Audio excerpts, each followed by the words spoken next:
علم نور ہے، علم نور ہے، علم نور ہے، علم نور ہے، العلم نور ہے، العلم نور ہے، اعوذ باللہ من الشیطان الرجیم بسم اللہ الرحمن الرحیم۔ السلام علیکم ورحمۃ اللہ وبرکاتہ۔ امید کرتا ہوں کہ تمام احباب، تمام دوست خیریت سے ہوں گے۔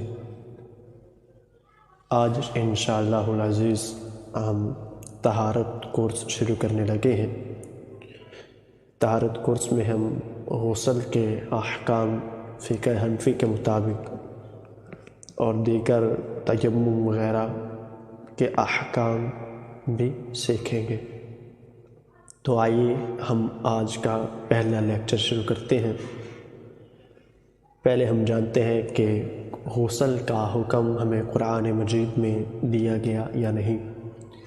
قرآن پاک میں اللہ رب الکائنات نے سورہ مائدہ کی آیت نمبر 6 میں ارشاد فرمایا، وَإِن كُنتُمْ جُنُبًا فَطَّهَّرُوا، اگر تم جنب ہو، جنب کہتے ہیں ناپاکی کی حالت کو، جنبی ہو، اگر تم جنبی ہو تو خوب پاک ہو جاؤ، یعنی غسل کرو۔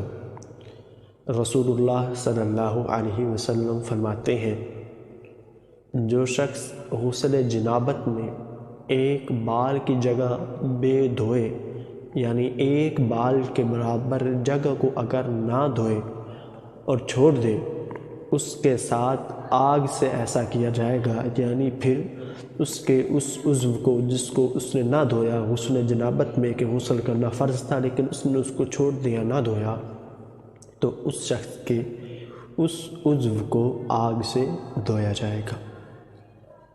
یہ ہم نے غسل کے بارے میں قرآن و سنت سے ثبوت پڑھا۔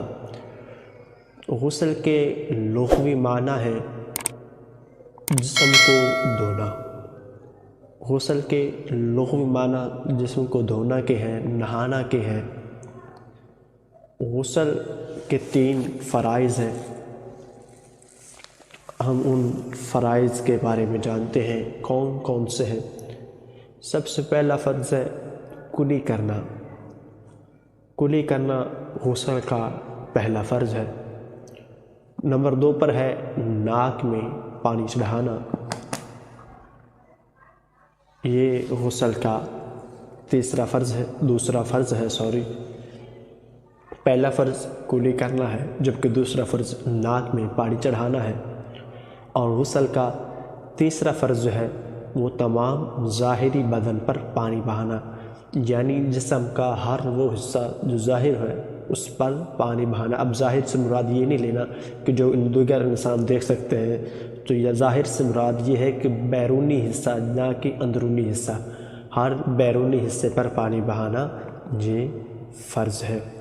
اب غسل جنابت یعنی ناپاکی کی حالت میں جب بندہ بے غسلہ ہوتا ہے تو اس وقت جنابت جو ہے اس میں تاخیر کرنا کس وقت حرام ہے، تو وہ بھی جانتے ہیں بہار شریعت میں ہے کہ جس پر غسل واجب ہو وہ اگر اتنی دیر کر چکا کہ نماز کا آخر وقت آ گیا تو اب فوراً نہانا فرض ہے، اب تاخیر کرے گا تو گناہ گار ہوگا۔